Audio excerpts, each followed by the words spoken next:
So hello and welcome students to the online class of microprocessor theory and interfacing. It's week 13 and I am here your instructor Mohsen Khan.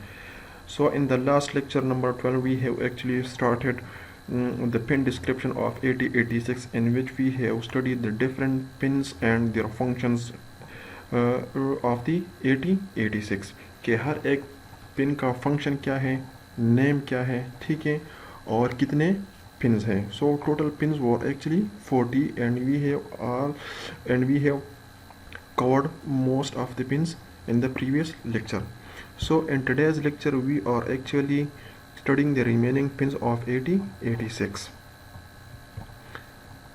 So another pin is reset pin. What actually reset pin performs? It's an input pin. ठीक है, इसका मतलब ये है कि ये इस pin के थ्रू माइक्रो प्रोसेसर को क्या मिलता है, इनपुट मिलता है, और ये तब फंक्शन करता है जब ये हाई होता है. At least 4 clock cycles causes the microprocessor immediately terminate its present activity. इसका मतलब ये है कि मैं आप लोगों को एक एग्जांपल से समझाता हूँ कि आप लोगों के घरों में अगर राउटर हो या ऐसा कोई अदर डिजिटल डिवाइस हो तो उसमें आप लोगों ने सुना होगा कि भाई इसको क्या करते हैं, रीसेट करते हैं. और हमारे पास जो राउटर्स होते हैं उनमें बैक साइड पे एक छोटा सा होल होता है, ठीक है, जिसमें हम क्या करते हैं, एक पेपर पिन के थ्रू उसको हम थोड़े देर के लिए प्रेस करते हैं. सो वो एक्चुअली हम क्या कर रहे होते हैं, वो एक्चुअली हम उसी डिवाइस को रीसेट कर रहे होते हैं. रीसेट का मतलब ये है कि बाज़ औक़ात इस तरह होता है कि ये हमारे साथ जो हमारे पास जो डिजिटल डिवाइसेस हैं वो एक्चुअली प्रोग्राम हुए होते हैं. उनमें number of millions of instructions वो माइक्रो प्रोसेसर क्या करता है, परफॉर्म करता है, उनको एग्जीक्यूट कर रहा होता है. लेकिन बाज़ औक़ात इस तरह हो जाता है कि माइक्रो प्रोसेसर जो है वो किसी न किसी वजह से क्या कर लेता है, स्टक हो जाता है, फंक्शन सही तरह से परफॉर्म नहीं कर पाता.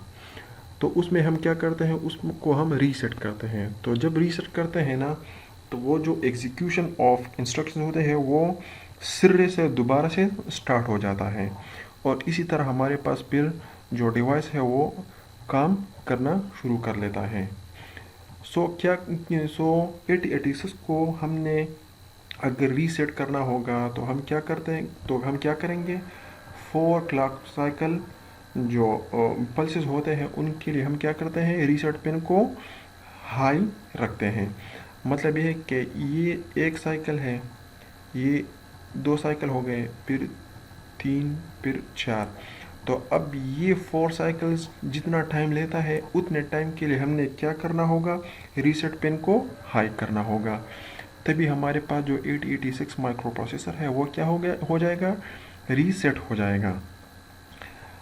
सो next pin is test and it's active low. यहाँ पे डैश भी है, और ये भी हमारे पास क्या है, एक इनपुट पिन है. It's an input pin that is tested by the wait instruction.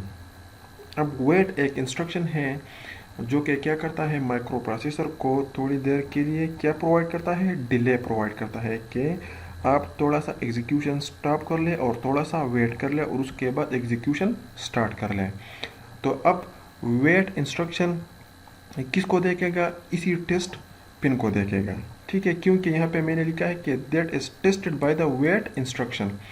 So wait instruction जब एग्जीक्यूट होगा तो वो क्या करेगा, टेस्ट पिन को देखेगा कि टेस्ट पिन 0 है या 1 है. सो जब ये पिन 0 हो तो the wait instruction functions as an no operation. ठीक है, इसका मतलब ये है कि जब ये पिन 0 है तो फिर वेट जो इंस्ट्रक्शन है वो काम नहीं करेगा, ठीक है. And when it is equal to 1 the wait instruction waits for test to become a logic 0. फिर क्या करता है, फिर इसके बाद जब ये 1 हो जाता है तो वेट इंस्ट्रक्शन क्या कर लेता है, वेट इंस्ट्रक्शन फिर हमारे पास क्या कर लेता है, वेट करता है कि ये कब 0 होगा, ठीक है. इसके बजाय हम ये भी कह सकते हैं कि जब हमारे पास टेस्ट पिन 0 हो तो फिर वेट इंस्ट्रक्शन क्या करेगा, वेट करेगा माइक्रो प्रोसेसर, और जब ये 1 होगा तो फिर क्या करेगा, नॉर्मल एग्जीक्यूशन होगी. इसके बाद है होल्ड। होल्ड पिन क्या करता है? It's also an input pin and it's active high. It requests a DMA, direct memory access. इसका मतलब ये है कि ये पिन जब क्या होगा, 1 होगा, तो इसका मतलब ये है कि बाहर से जो कोई भी डेटा आएगा वो पहले सबसे पहले किसको एक्सेस करेगा? मेमोरी को एक्सेस करेगा। या माइक्रो प्रोसेसर तो ऑलरेडी डायरेक्टली मेमोरी को एक्सेस करता है, लेकिन क्या करेगा? बाहर से जो डेटा होगा वो डायरेक्ट मेमोरी में जाएगा। So when this pin is 1, the micro processor stops executing software and places its address, data and control bus at the high impedance state. Microprocessor executes switch normally. This signal indicates to the processor that external devices are requesting to access the address data bus. It's available at pin 31 of the chip. इसका मतलब अभी है कि hold pin for example अगर 1 है तो इसका मतलब है कि बाहर से कोई डिवाइस जो है वो क्या करना चाहता है? इंटरनली जो बसेस होते हैं, address bus and data bus, उसको एक्सेस करना चाह रहे हैं। ठीक है, तो जब ये पिन 1 होगा तो माइक्रो प्रोसेसर को ये पता हो जाएगा, ये मालूम हो जाएगा कि बाहर से क्या हो रहा है। अब कोई डिवाइसेस या और कोई चीज़ क्या करना चाह रहा है, इंटरनली जो बसेस है उनको एक्सेस करना चाह रहे हैं। तो इस पिन के मदद से फिर माइक्रो प्रोसेसर क्या कर लेगा? सारा जो एग्जीक्यूशन है वो स्टॉप कर लेगा। ठीक है, और क्या कर लेगा? बाहर जो डिवाइसेस है उनके लिए ये सारे जो रिसोर्सेज है वो अलॉट कर लेंगे। ठीक है, तो यही फंक्शन है किस चीज़ का? होल्ड पिन का। एक्चुअली इस पिन के थ्रू माइक्रो प्रोसेसर को पता चल जाता है कि बाहर से कोई डिवाइस जो है वो इंटरनल जो बसेस है उनको यूज़ करना चाह रहे हैं। And another pin is HLDA, it's an output pin and which states for hold acknowledge. ठीक है, और ये तब काम करेगा जब ये हाई होगा।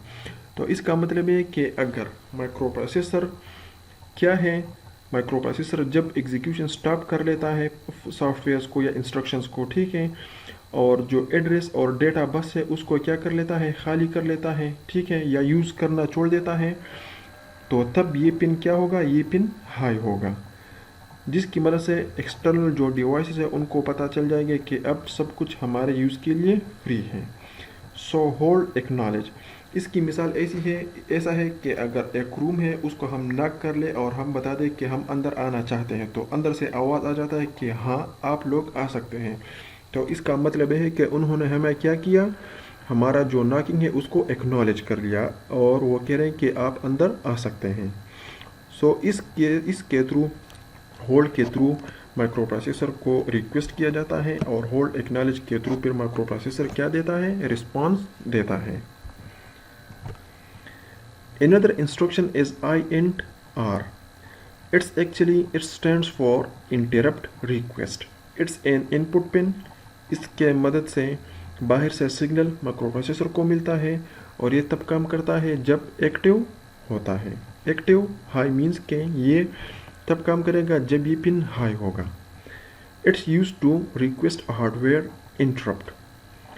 हार्डवेयर इंटरप्ट का मतलब है कि अब किसी टाइम पे माइक्रो प्रोसेसर फंक्शन कर रहा है, एग्जीक्यूशन कर रहा है, कोई सॉफ्टवेयर वो एग्जीक्यूट कर रहा है और इस दौरान बाहर से एक्सटर्नल डिवाइस वो क्या करना चाहता है? कम्युनिकेशन करना चाहता है माइक्रो प्रोसेसर से। या फॉर एग्जांपल इसकी मिसाल अब हम ऐसे ले सकते हैं कि बाहर से हम कोई माउस को क्लिक कर लेते हैं या कोई USB अटैच कर लेते हैं, तो माइक्रो प्रोसेसर का जो नॉर्मल ऑपरेशन है वो क्या हो जाता है? इंटरप्ट हो जाता है। ठीक है, so actually mouse and USB and keyboards, these are actually hardware, so this is actually called hardware interrupt। और इंटरप्ट रिक्वेस्ट का माइक्रो प्रोसेसर को किस तरह पता चलता है? माइक्रो प्रोसेसर किस चीज़ को चेक करता है? इंटरप्ट फ्लैग को चेक करता है। अगर इंटरप्ट फ्लैग 1 है तो इट मीन्स के हमारे पास क्या है? इंटरप्ट है।